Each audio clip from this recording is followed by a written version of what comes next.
compromised and did it. Okay. We agreed on 4. We have done 5. Let's understand. What is this? Right. Look, some of them we spent less than 30 minutes on them. We can do proper vetting with this short time.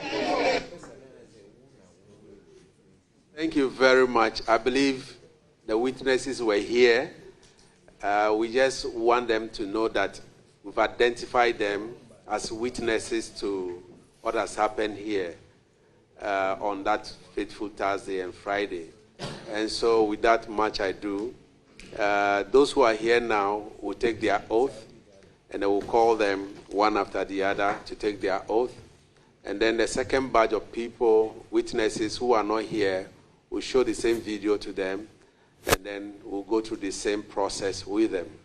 And so I will want to plead with our minister, since the leader of the house is here, if they can permit the leader of the house, will allow the leader of the house, Honorable Mahama Ayariga, to take the oath, and then he will tell us what exactly he witnessed on that day. After that, we'll take Honorable Kwame Agboja, and then Honorable Jifa Gomashi, and then on that direction.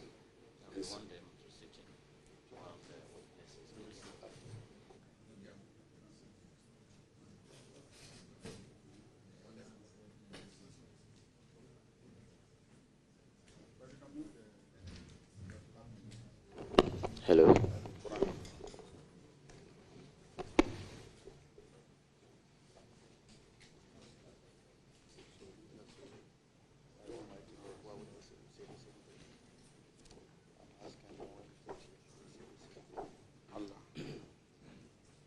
Okay, leader. I, Mahama Ayariga, swear by Allah that the evidence I shall give before this committee the evidence I shall give before this committee touching the matter in issue shall be the truth, the whole truth, and nothing but the truth. So help me Allah. So help me Allah.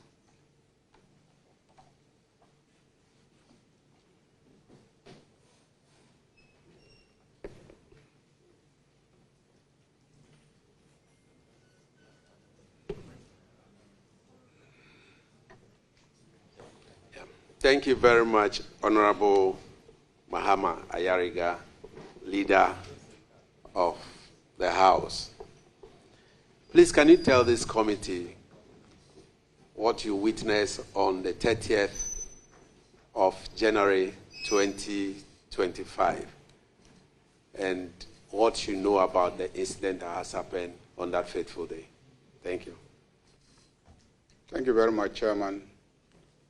On the said day, around 6 to 7 p.m., I came to this room where the committee was sitting, and I took a seat, I think where Honorable Bid Ziding is seated now. And I observed proceedings. When I came into the committee room, the nominee to the Ministry of Transport was the one being vetted. And I observed the vetting for a while until the vetting of the nominee for transport was completed. And then there was a decision by the chairman to invite Honorable Akando to take his seat so that he will be vetted. That was when I noticed that there was some strong expression of disagreement by the minority side of the committee. But I remained seated for a while, and I was observing proceedings to see how the chairman of the committee was going to manage the situation. So I sat there for a long time. I never got up. I never uttered a word. I just sat there and I was watching. And the minority members rose up and will not sit, will not leave the room, and publicly were expressing their disagreement with the chairman to continue with the vetting exercise. So I remained seated, and after a while, when I noticed that it was difficult for the chairman to bring order to the room, I decided to get up from where I was seated and start talking to both sides to understand what really was the problem. Because I'm not a member of the committee. I don't know what discussions took place. I just heard both sides exchanging words and shouting at each other. I heard words like ambush. I heard words like we didn't agree on this. And I heard words like we must vet them. And I heard words like you cannot stop us. And so I knew that there was some disagreement somewhere, but what it was, I didn't know. So I tried to talk to them to try and hear what the issue was. So I walked to all the sides trying to understand what is the problem. On the minority side, they said that they had had some discussions, and the understanding was that they were supposed to vet 3 nominees, and then later on there was a plea to add a 4th nominee, and they agreed. After that, there was a plea to add a 5th nominee, and that was the nominee for the Minister of Transport.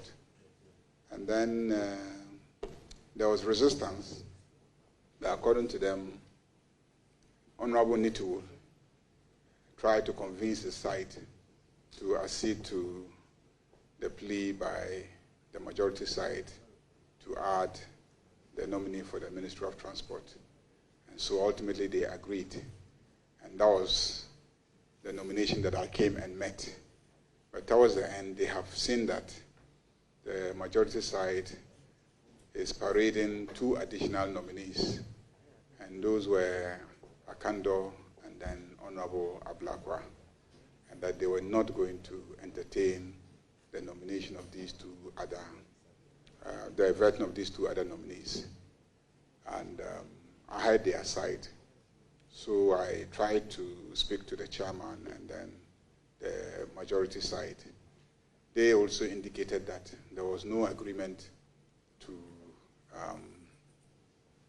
vet only 3 people, and that because of the decision to hear Vamebo, they had pushed all those who were supposed to be nominated that day to the Thursday. So they were hoping to clear both the nominees for Wednesday and Thursday on Thursday. So that was what they were seeking to achieve, which is just to complete the task that was before them. And there was strong disagreement.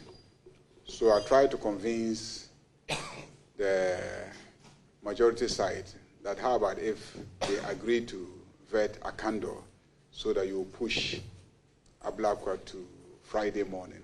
Is that acceptable? They said no, they must vet the 2 of them that day. Then I went to the minority side and tried to plead with them. Is it okay for you to vet Akando since he's already seated, and then we can defer Ablakwa to Friday morning? And they also said no, they will not vet Akando. Some were okay, some said we don't have a problem with Akando, but we have a problem vetting Ablakwa tonight. So I decided to engage the minority leader, and I asked him to come out of the committee room with me so that we can talk. So outside, he gave a very strong objection and said his side would not agree, and that they were tired, and they agreed on 3, and they had been generous enough to do 5, and we want to push them to do 7. It was too much, and it was already late. It was about 8 p.m., and they were tired. They would not continue the work. So when I noticed that he could not come along with me to at least agreed to vet Akando, I came back trying to talk to some people on his side to prevail on him, and the situation had degenerated where it had gotten to breaking tables and people holding each other's shirts, and I tried to separate some of the fights and tried to pull some people out again. So I just kept going in and out, trying to pull people out and talk to them because it was too noisy in the committee room. Nobody could hear the others. So the only way I could get to talk to people was to pull them outside the meeting room and then try to talk to them and come back into the meeting room. And the audience were mostly behind the nominee, were also participating in, as you could see in the videos, shouting and, shaming members of the minority side. And then also the corridors were full. So even within the corridor, it was difficult to move around freely. So that was the situation. So I decided to call one or two people to consult and take a decision on what to do. And ultimately, I decided that it would be better to end the proceedings, by which time they had broken one table. They had pulled out the blocks of the microphones, and in one or two instances, they had actually smashed the microphones. And so I thought the best thing to do was to bring proceedings to an end and get the chairman to postpone it to the following day. And so I announced that, and they all accepted and dispersed. Those were what I saw and what I did on that day. Thank you very much, Honorable Leader. Colleagues, this is the witness account. Any question from any of our members that we can discharge him to go?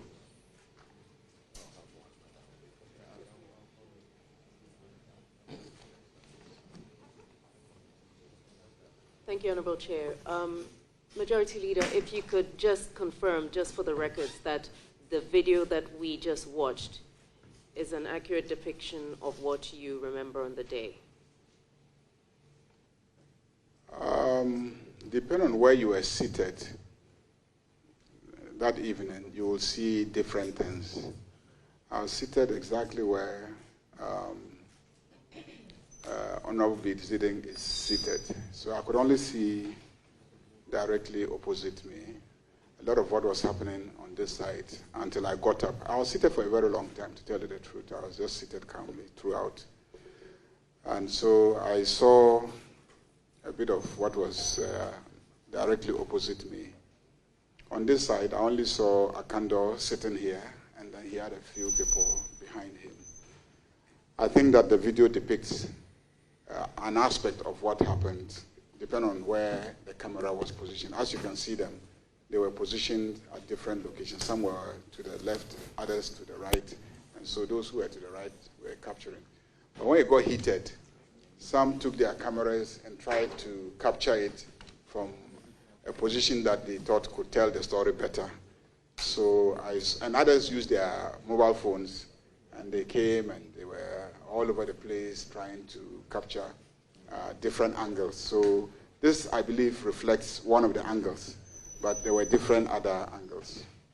Thank you very much, Honorable Leader. We have a lot of videos from different angles from different people, but this is just to identify that you were there on that day. And so thank you very much. I was there. Okay. Any more so that we can dispatch and take other witnesses? Majority Leader, may I find out from you the chaos that you just described? Do you have the time in mind that the chaos happened? You said you walked into the room between 6 and 7 p.m. and sat for some time and sat through the Minister of Transport briefing. But when the misunderstanding occurred, at what time was it? I believe that was between 7 and 8 p.m. Between 7 and 8 p.m., yeah. I think that's when the confusion started and dragged on for a while.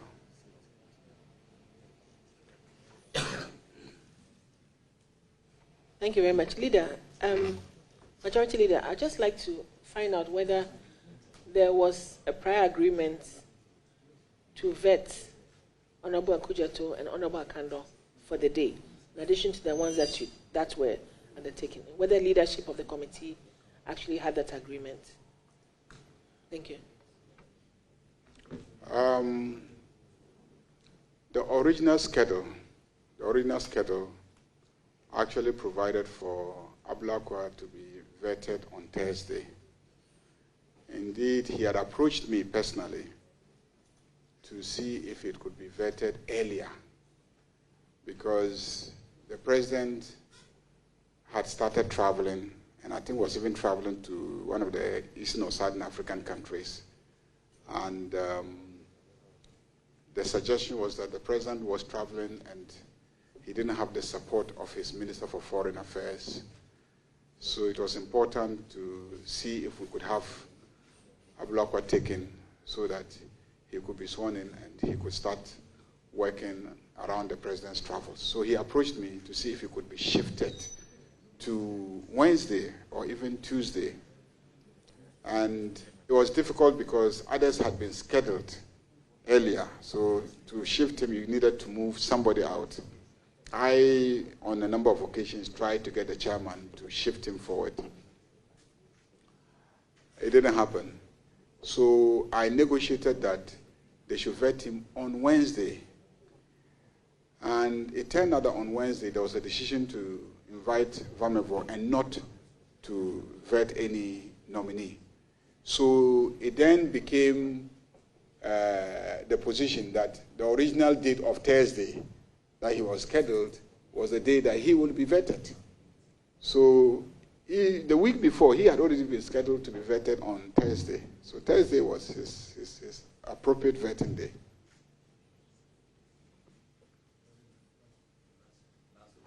Yeah, Leader, I want to find out if I heard you right. You said originally they had agreed on vetting 3, but by the intervention of Honorable Nitu, the Minister for Transport, the nominee for Transport, they agreed to vet that minister on that Thursday. I don't know whether I heard you right. I said I spoke to both sides, and each side had a different account. The minority side said that their understanding was that they were to vet 3 nominees. But then when they came after the 3 nominees, their colleagues convinced them and they added 1 nominee. And after that, their colleagues requested for an additional nominee, and that was a nominee for Minister of Transport. They resisted that, but Nitu, who was part of them, pleaded on behalf of the nominee for Transport, so they added him and vetted 5 of them. That is the account given by the minority members that I spoke to that day. Colleagues, we'll take the last one, then we can ask the leader to go. Thank you very much, Chairman. Leader, would you want to confirm that you approached both leadership, the minority and then the majority, and yet they failed to arrive at a compromise? You approached them both, tried to mediate, and yet they failed to arrive at a compromise. Thank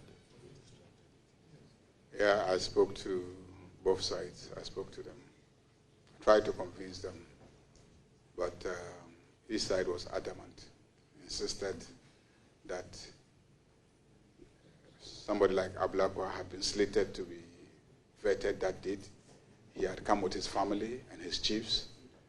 I think the pressure was coming from the fact that the nominees on the record were slated for that day. And the nominees had come here with their families and their chiefs. And they were all out there. So members of the majority side were having a difficulty. What do we do with these families? What do we do with these chiefs that we have made to travel all, this far to come, and then we'll tell them it's 8 p.m. They've sat here since morning, and you want us to tell them to go back.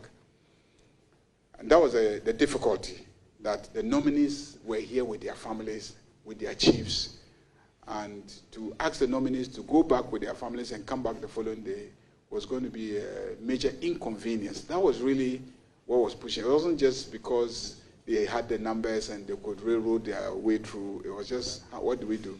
I had confronted a similar situation last week where nominees had come with even the president of the Greater Accra Regional House of Chiefs, the president of the Bono Regional House of Chiefs, with his whole,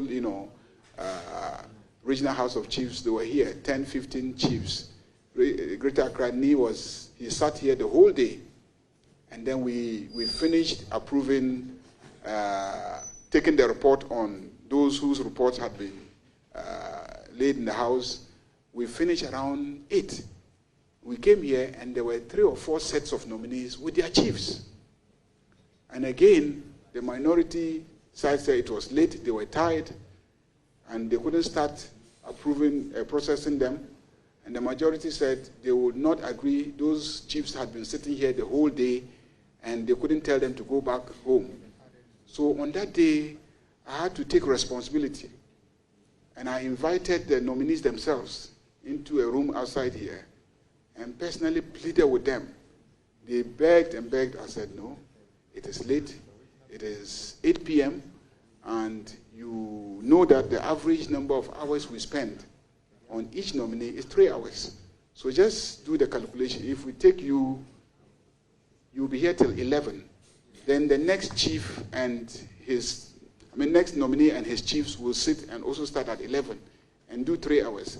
That will be 2 a.m. And then the next person, I said, why would you treat these old men like that? So the nominees then calmed down. I remember one nominee said the day before she had come to see us, and we agreed and confirmed and assured her that she would be vetted. And this dress that she had prepared for this vetting, she had worn it and come, and then I'm saying she should go home and change the dress and come back. And then we joked about it, but then she agreed and said, but she didn't know what to do about her chiefs. So I said, leave that to me. So I asked for the president of the Greater Accra House of Chiefs to come to the meeting, and he came with his elders. And I explained to him the situation we found ourselves. I said, this is the situation. It is 8 o'clock. By the time we start, it will be 9 o'clock. And the average is 3 hours. Nana, do you want to sit here till 12 midnight? Then he said, no. And I said, so what can you do for us? I said, well, I can agree to do it tomorrow. And so we resolved it. It took a lot of effort to persuade the chiefs to go back and then return the following day. The following day, that nominee was wearing an even more pretty dress. So I said, we give you an opportunity to wear an even more pretty dress. Leader, I hope if we give you the whole day, you narrate everything to us. So please. So the real challenge of the majority that day, according to what they told me, was what to do about the chiefs and then the families who had come. Thank you very much, Leader. We want to discharge you. You are discharged. If we have any further questions, we'll come back to you, sir. Thank you for attending upon this committee. Thank you very much, Chairman.